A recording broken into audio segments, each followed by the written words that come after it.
طور پہ آپ حضرات کو کہیں گے. میں نے ایک حدیث پڑھی، من تشبہ بقوم فہو منہم. آج 31 دسمبر ہے، کل 1 جنوری ہے. یہاں جلسے میں بیٹھنے والے میرے بہت سے نوجوان دوست ہیں، بہت سے نوجوان ساتھی ہیں. ہلو بھائی، بڑا مہربانی ہوگی بیٹھ جائے تو آپ لوگ. بھائی اللہ میاں آنکھ دیا ہے دیکھنے کے لیے، کان دیا ہے سننے کے لیے، اور بیٹھنے کے لیے بھی کچھ دیا ہے کہ نہیں دیا ہے؟ چھتر دیا ہے. بیٹھ جائیے بیٹھ جائیے بیٹھ جائیے بھائی، بہت قیمتی بات ہو رہی ہے. بیٹھ جائے بھائی، ماننے والے لوگ بیٹھ جائے بھائی، بیٹھ جائے. ماشاءاللہ یہ دیکھیے ماننے والے لوگ بیٹھ جائیں. آپ لوگ نہیں مانیے گا؟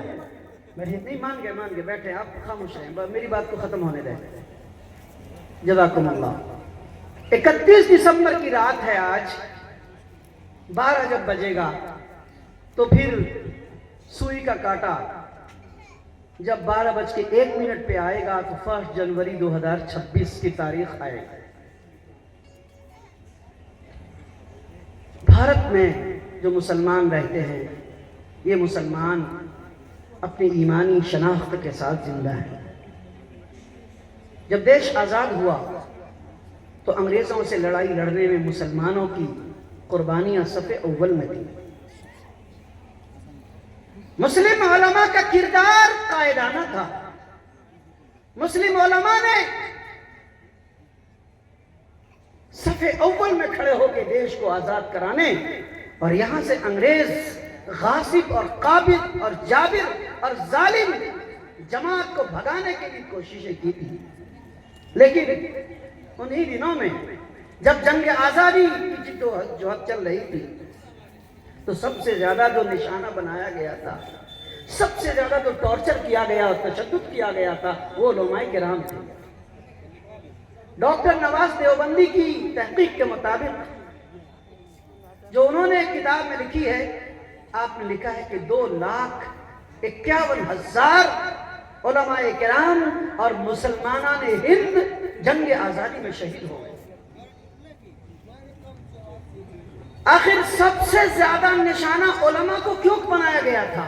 آپ نے کبھی معلومات کی؟ بہت ساری وجہوں میں سے ایک وجہ یہ تھی کہ یہاں ملک کے علماء اور ہمارے اکابرین یہ چاہتے تھے کہ ہم اس دیش کے اندر ایسے لوگوں کو اس لیے نکالنا چاہتے ہیں کہ ہمارا دین اور ہمارا مذہب اور ہماری تہذیبی شناخت زندہ رہے. یہ اپنے مذہب کے لیے، اپنے دین کے لیے، اپنے قرآن کی اس ملک کے اندر آن بان شان کے ساتھ تحفظ اور بقا کے لیے جدوجہد اور کوششیں کرتے ہیں. اس لیے سب سے زیادہ نشانہ انہی کو بنایا گیا.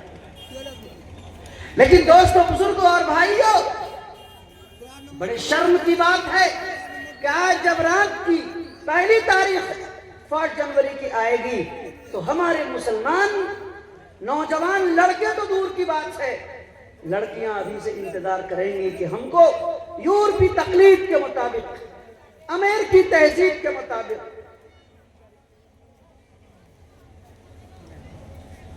مغربی کلچر کے مطابق ہمیں خوشیاں منانا. کل کا دن پکنک کا دن ہوگا. لوگوں نے پکنک کرنے کے لیے ابھی سے پلاننگ طے کر لیا ہوگا. کیوں؟ 5 جنوری ہے، پہلا سال کا دن ہے، اس لیے ہم سبوں کو خوشی منانا. کس چیز کی خوشی؟ تم کو اتنی بھی معلومات نہیں ہے کہ تم مسلمان ہو. تم کو اتنا بھی پتا نہیں ہے کہ تمہارا سال 1 محرم الحرام سے. اسلامی تاریخ کی پہلی تاریخ 1 محرم الحرام ہے. اگر میں پوچھوں مجمع میں سے کہ بتائیے آج رجب المرجب کی کتنی تاریخ ہے، تو بہت سے لوگ نہیں بتا پائیں گے. اور اگر پوچھو کہ کون سی ہجری سال چل رہا ہے، وہ بھی نہیں بتا پائیں گے. تو پھر کس دن 1 محرم الحرام آئے اور کس دن چاند نکلے گا، ہم کو وہ بھی پتا نہیں. حالانکہ چاند جب پہلی تاریخ کا چاند نکلتا ہے تو اللہ کے رسول نے دعا سکھائی، اللہم اہلہ علینا بالامن والایمان والسلامت والاسلام ربی وربک اللہ. اے اللہ، آپ ہم کو امن اور سلامتی کے ساتھ اس چاند کو طلوع فرمائے. بالامن والایمان، یمن والایمان والسلامتی والاسلام، سلامتی اور اسلام کے ساتھ ہمارے اس چاند کو طلوع فرمائیے۔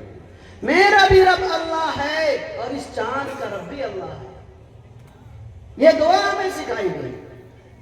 پہلی تاریخ کو چاند دیکھنا چاہیے، اور یکم محرم الحرام جب تاریخ آتی ہے تو پھر آپ کے لیے وہ سال کا پہلا ہے۔